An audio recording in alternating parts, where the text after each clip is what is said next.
di Asia Tenggara, ini Aceh. Aceh ialah orang Campa yang kalah. Mereka sedang membentuk satu kerajaan yang besar. Ketika zaman Osmaniyah, mereka menjadi tentera yang paling kuat di Asia Tenggara. Aceh satu-satunya bumi yang tak pernah dijajah. Oleh sebab itu, mereka memiliki kepahlawan Melayu asal daripada Campa. Hari ini kalian lihat bangsa pahlawan, carilah orang Aceh. Mereka tidak akan menyerah kalah. Dan perempuan mereka pun menjadi pemimpin yang hebat, mereka tak akan menyerah kalah. Bahkan apabila di zaman era moden, mereka tak tunduk pada Jakarta, sehingga Jakarta tunduk pada mereka. Hebat perjuangan orang Melayu Campa yang asal. Oleh sebab itu kita lihat, Osmaniyah memilih Aceh sebagai gubernur untuk mewakili Osmaniyah di sebelah timur. Bendera yang digunakan oleh Aceh ialah bendera Osmaniyah, yakni bulan bintang, yang warna merah putih, itulah warna Osmaniyah. Melaka juga dijadikan sebagai hub yang kedua. Utama ialah Aceh. Melaka ketika Sultan Mansur Shah dilantik untuk menjadi gubernur yang kedua. Dan mereka juga bersama-sama untuk membantu Osmaniyah. Dan rupa-rupanya alam Melayu ini ialah sebahagian daripada Osmaniyah. Dan pusat sebelah timur pula ialah di Amanillah, yang terletak di Filipina sekarang. Yang kemudian bumi ini telah dimurtadkan oleh Spanyol, kemudian dimurtadkan lagi oleh Amerika, sekarang telah menjadi Manila. Amanillah telah betulkan menjadi Manila. Sebuah simbol kerajaan Islam yang terbesar di timur telah menjadi bandar murtad 100%. Sayang, itulah sejarah yang malang orang Melayu. Kita sentiasa mencipta sejarah yang malang. Dulu, kini, dan selama-lamanya barangkali. Kita lihat, ketika Osmaniyah memerintah di Istanbul, ini ialah Museum Melaka. Sebenarnya bukan ini yang Istana Melaka. Istana Melaka bukan pada kayu. Mengikut Portugis, Istana Melaka ialah di antara istana yang terbesar di dunia ketika itu.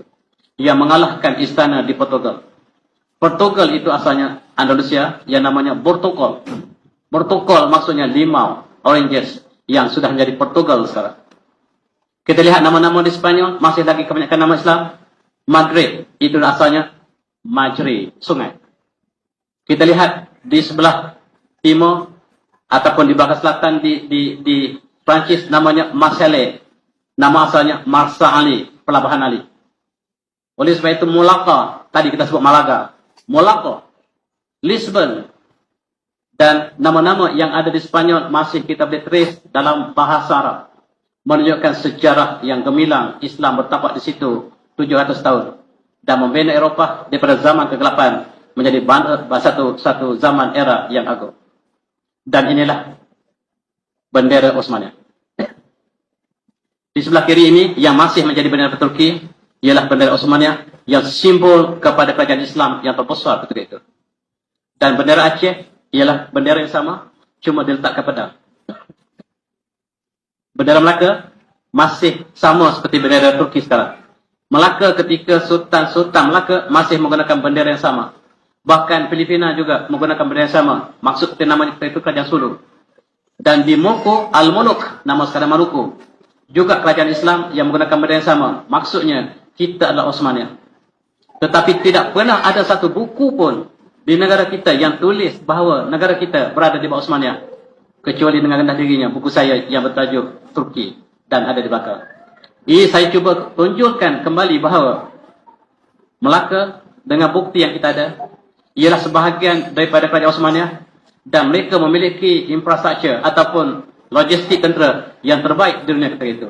Dan ini diakui oleh Portugis. Portugis mengatakan ketika kami bertemu dengan orang Melaka, mereka mempunyai senjata yang lebih baik daripada negara kami dan lebih baik daripada Jerman. Jerman negara yang dibina oleh umat Islam. Kita tidak tahu bahawa Jerman pernah diasaskan oleh umat Islam sebab universiti pertama di Jerman dibina oleh umat Islam. Murid paling menerus iaitu Universiti Frankfurt. Kemudian Universiti Munich dibuka oleh umat Islam. Begitu juga dengan Universiti Leuven, 3 buah universiti besar di Jerman dibuka oleh murid kepada murid Ibn Rushd. Dan Jerman telah membina teknologi yang tinggi. Kata Portugis, ketika kami menentang Melaka, kerajaan Melaka mempunyai senjata secanggih Jerman. Dan rupa-rupanya senjata yang ada Jerman, senjata yang ada Melaka berpunca daripada Osmaniyah. Itulah kekuatan umat Islam ketika itu. Umat Islam bukan jatuh kerana senjata, tetapi Kota Malaka tidak rubuh, tapi kota Malaka dirubuhkan daripada dalam. Pengkhianat yang sentiasa berlaku dalam sejarah Melayu.